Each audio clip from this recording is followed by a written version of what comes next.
The Conservative Party of Canada has a new leader, Pierre Poilievre, winning by a landslide last night in Ottawa, solidifying that the longtime member of Parliament will be going head-to-head with Justin Trudeau in the next election. Tonight, we take a look at what the new Tory leader is promising Canadians. The Honourable Pierre Poilievre and Anna Poilievre. Pierre Poilievre with a crushing victory, winning on the first ballot with nearly 70% of the vote. The last time a Conservative leader was elected with such resounding support was Stephen Harper back in 2004. Tonight begins the journey to replace an old government that costs you more and delivers you less with a new government that puts you first, your paycheck, your retirement, your home, your country. How would you describe Poilievre's politics?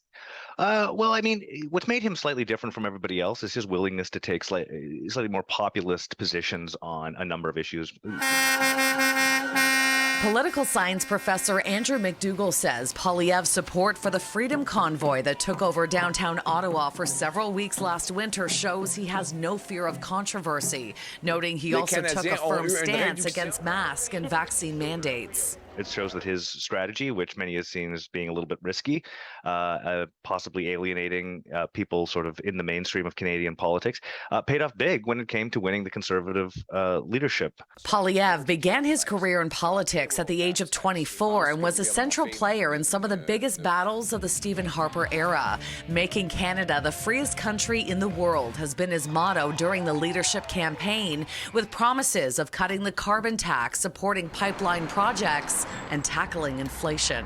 He's, threatened to fire the governor of the Bank of Canada, which is really not something that we see people say in Canadian politics usually. Some analysts are saying that Poilievre's speech last night took on a different tone. It was more centrist than usual. Now, today, we are one party serving one country.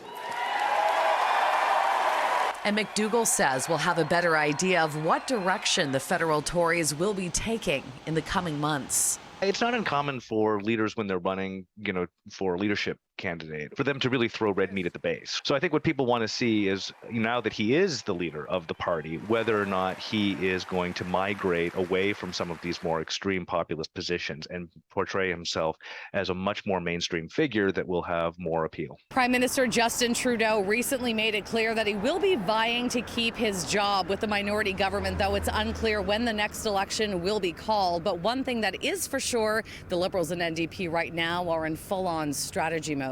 Shauna Hunt, City News.